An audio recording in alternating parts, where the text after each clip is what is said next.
Olá, bom dia. E hoje, no nosso estudo evangélico, nós vamos falar sobre algo que está aí circulando pelos nossos canais de informação, que é o medo. E o medo, na sua função fisiológica, tem por objetivo que a gente se preserve. Porque, afinal de contas, se a gente não tivesse medo de nada, a gente se colocaria em risco o tempo todo. A gente vê muitas reportagens, muitas coisas acontecendo, de pessoas que vão até o limite e acabam perdendo a vida ou sofrendo acidentes graves. Então, o medo, nesse sentido, faz com que a gente preserve a nossa vida, sem julgar se a pessoa está certa ou errada de ir nos seus limites e se arriscar. Porém, exatamente isso, é um risco. E a gente nunca sabe se a gente vai ser bem sucedido, porque às vezes um mínimo erro faz com que a gente perca uma oportunidade incrível de vida. Mas não é sobre esse medo que a gente está falando, esse que faz a gente se preservar de andar em lugares perigosos, de arriscar nossa vida quando a gente não tem domínio daquela situação. Isso é preservação. A gente fala agora desse medo meio invisível, que vai tomando conta da gente, vai fazendo com que a gente se recolha cada vez mais, porque a gente tem receio de algo que pode ser que nunca aconteça. E é esse medo que muitas vezes é usado para manipulação das pessoas. A gente às vezes fica com medo de determinados sistemas, de determinadas situações, e a gente se deixa levar pela crença pura. E a gente se coloca nas mãos de pessoas que muitas vezes não estão interessadas no nosso bem-estar, e sim na manipulação de quem nós somos, do que a gente tem para oferecer para benefício pessoal. E isso a gente fala, não podemos criticar as pessoas, mas como diz André Luiz, o mal realmente não merece comentários, mas a gente não deve se entregar de mãos atadas ao sacrifício. Por quê? Porque nós estamos aprendendo e muitas vezes ensinando na nossa caminhada. E se a gente está o tempo todo aterrorizado, com medo de coisas que se inventam por aí, a gente perde a nossa oportunidade de viver. E por que a gente está falando disso? Porque a internet, as redes sociais, enfim, a comunicação como se apresenta hoje, traz para a gente uma infinidade de informações, mas nem todas elas são efetivamente verdades ou meias verdades, porque quando alguma coisa é uma mentira muito grotesca, a gente entende e a gente já elimina.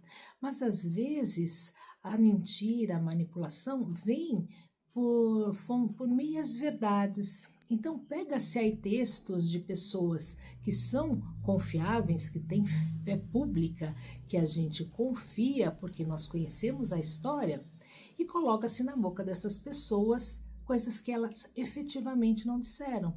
E vão se torcendo para que elas se encaixem numa realidade que a gente quer. E tem acontecido muito na internet. E tem acontecido muito no movimento espírita. Para citar alguns exemplos, sem dar nomes ou coisas assim, às vezes a gente entra no YouTube e tem lá um título bem escandaloso: profecias revelam que tal coisa vai acontecer. E tem lá figuras conhecidas, Divaldo, Chico Xavier, Maíse, essas pessoas que já são estabelecidas como divulgadoras da doutrina espírita. E aí a gente interessado, a gente quer ver. E quando a gente ouve todo o vídeo, assiste todo aquilo, a gente vê que aquele título não tem nada a ver com o que foi dito, com o que a pessoa ali estava falando. Às vezes ela pensa um trechinho quando a pessoa fala que haverá dificuldades e transforma isso num título que a gente chama atenção e vai dar visibilidade para o vídeo e vai levar para várias pessoas, mas não necessariamente está falando a verdade ou está íntegra com o pensamento espírita. E é disso que a gente deve se acautelar. E aí a gente vai entrar no Evangelho para falar sobre isso. No capítulo 21 do Evangelho segundo o Espiritismo, nós vamos falar que haverá falsos cristos e falsos profetas. E aí ele cita um trechinho do Evangelho de Mateus, no capítulo 7, versículos de 15 a 20, que diz assim: Guardai-vos dos falsos profetas, que vêm a vós cobertos de peles de ovelhas, e que por dentro são lobos vorazes. Vós os conhecereis pelos seus frutos. Pode-se colher uvas dos espinheiros ou figo das sarças? Assim, toda árvore que é boa produz bons frutos, e toda árvore que é má produz maus frutos. Uma boa árvore não pode produzir maus frutos, e uma árvore má não pode produzir bons frutos. Toda árvore que não produz bons frutos será cortada e lançada ao fogo. A conhecereis, pois, por seus frutos. Então, o nosso primeiro critério, ao ouvir uma notícia, a receber uma informação, a gente precisa pensar se ela está produzindo bons frutos. Porque o alarme, o pânico pelo pânico, não gera nenhum fruto bom. Às vezes, sim, nós vivemos uma situação de dificuldade ou de perigo e é preciso alertar as pessoas para que elas se previnam, possam se preparar para determinadas situações. Mas toda vez que a gente coloca o pânico simplesmente pelo pânico, e falando, hoje em dia se fala muito em profecias, e que vai acontecer isso e vai acontecer aquilo, porque as pessoas acreditam que tem esse dom, e todas as pessoas, algumas efetivamente têm, outras estão deslumbradas, iludidas, e interpretando a Bíblia, o espiritismo de uma maneira que tem mais a ver com o medo que ela própria tem do que efetivamente com a verdade. Então, é preciso ver, como dizia Sócrates, passar pelas 3 peneiras. Se a informação que a gente está ouvindo é verdadeira, isso é muito importante que a gente vá atrás. Às vezes fala-se uma notícia e a gente acredita plenamente nela, só porque ouviu alguém dizer. É preciso provar se essa informação é verdadeira. E como a gente faz isso? Usando os mesmos instrumentos que se faz para divulgação de notícias falsas, de mentiras. A gente pesquisa, procura e ouve várias vertentes, pensa, reflete, mas reflete com o pensamento evangélico. O que Jesus pensaria sobre isso? Como ele agiria nesse momento? E aí a gente forma a nossa opinião. Talvez um trechinho de alguma informação seja verdadeira, talvez a outra não esteja sendo manipulada. Por isso que o Espiritismo diz para a gente: amai-vos, irmãos. E a segunda coisa, instruí-vos. A gente precisa aprender. A gente aprende sempre e é necessário para que a gente não seja enganado pelos falsos profetas. Por quê? Está produzindo bons frutos? Ou está só gerando pânico? Está dando alguma solução, alguma esperança? Ou está só levando a gente para o desespero? Se está acontecendo isso, se não está produzindo ou mostrando algum bom caminho, que seja viável, porque muitas vezes a gente fala arrependei-vos, a gente não sabe nem o que a gente está fazendo, como é que a gente vai se arrepender? A gente não conseguiu identificar o erro, por isso a importância de aprender, de se instruir para saber o que efetivamente é certo, é bom para a gente, porque às vezes nem sempre o que é certo e bom para a gente vai ser para os outros, mas a gente tem que ter a nossa linha de raciocínio. Está produzindo bons frutos? Está fazendo coisas boas? Está gerando tranquilidade nas pessoas que estão à nossa volta? Porque uma coisa a gente sabe desde que nasce, é que nós vamos morrer, porque o nosso corpo físico, ele tem um prazo de validade, e a nossa experiência aqui na Terra, durante esse período, ela é finita. Então, se a gente acordasse todos os dias com medo de morrer, a gente ficaria trancado dentro de casa. Mas, em geral, nós vivemos a nossa vida, aproveitamos esse período do berço ao túmulo, como diz o Evangelho, para tornar a nossa experiência válida, para fazer valer a pena esse momento que a gente tem de oportunidade. Então, temer a morte é algo que não vai fazer bem para a gente, porque é um fato, ele vai acontecer. Agora, o que nós fazemos nesse período, quanto a gente aprende, o quanto a gente ama, o quanto a gente ajuda, o quanto a gente se enriquece por dentro, essa sim é a diferença. Então, ele continua dizendo assim, no Evangelho de Mateus ainda, Jesus diz para a gente, guardai-vos de que alguém vos seduza, porque vários virão sob meu nome, dizendo, eu sou Cristo, e eles seduzirão a muitos. Levantar-se-ão vários falsos profetas que seduzirão a muitas pessoas, e porque a iniquidade será muita, a caridade de alguns se esfriará, mas será salvo aquele que perseverar até o fim. Então, quando a gente está vendo tantas coisas acontecendo de ruins mesmo, de fora do padrão evangélico, a gente se apavora. E aí, nesse momento, a gente cai nas nossas vibrações e a gente se deixa seduzir por discursos, por argumentos que nem sempre nos conduzirão a produzir bons frutos. E a gente vai ficar com medo e vai ficar dependente do pensamento de uma outra pessoa. E isso é muito sério, porque no livro dos Espíritos nós temos lá a lei da adoração. E aqui a gente deve adorar somente a Deus.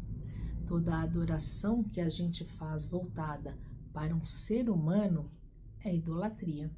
Seres humanos não foram feitos para ser idolatrados, e sim para ser admirados, para serem seguidos, se eles estiverem dentro do padrão que nós estabelecemos para a nossa vida. Mas o ser humano é falho, e se ele é falho, ele pode nos conduzir ao erro. Então, o nosso pensamento de adoração deve ser apenas para Deus, para Jesus, porque eles são os nossos verdadeiros exemplos. E aí, nessa de a gente tentar encontrar alguém, como se diz, uma tábua de salvação, a gente se deixa levar por pessoas que acabam pensando por nós e nos levando a cometer erros que a gente não cometeria se estivesse pleno da nossa lucidez. Porque quando a gente tem medo, a gente perde a lucidez. E uma formiga vira do tamanho de um dinossauro. E a gente não sabe por quê e cai em erro. E isso é falta de fé. Então, ele continua dizendo, então, se alguém vos disser, o Cristo está aqui ou está ali, não os creiais, porque se levantarão falsos cristos e falsos profetas que farão grandes prodígios e coisas de espantar até seduzir, se for possível, os próprios escolhidos. E aí a gente fica perdido. Meu Jesus, então eu vou acreditar em quem? Em Jesus, no Evangelho e no que ele produz de bom, porque o Evangelho de Jesus, as leis que Deus nos deu, elas servem para nos conduzir para o bem, para o amor, para a luz, para a alegria, para a felicidade, para a fé. Todos os sofrimentos que a gente pode passar para encontrar esse reino de Deus, eles são uma consequência do nosso aprendizado para chegar no melhor. Jesus já disse, o reino de Deus está dentro de nós. Às vezes a gente está tão perdido no caminho que a gente não conhece, a gente não reconhece e a gente não entende isso. Mas ele diz aqui, aquele que perseverar até o fim será salvo.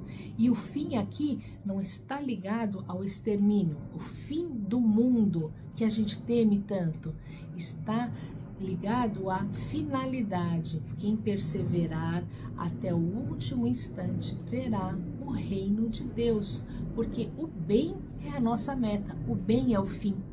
A nossa finalidade é chegar no bem, na instalação do reino de Deus nos nossos corações. Isso é maravilhoso. Todo esse percalço de sofrimento é para que a gente aprenda, porque aí a gente tem as nossas escamas grossas que a gente ainda precisa tirar, mas todo esse bem vai vir até nós depois de passar, sim, pelos sofrimentos, pelas dificuldades. Os primeiros cristãos foram jogados no circo e eles sofreram coisas que talvez nós nunca vamos passar perto mais, mas eles encontraram o reino de Deus. Eles se entregaram à fé viva, eles viveram essa fé e por isso foram salvos. Assim também nós. Tenhamos fé, mas essa fé engrandecedora que faz com que a gente acorde de manhã pensando que o dia vai ser excelente.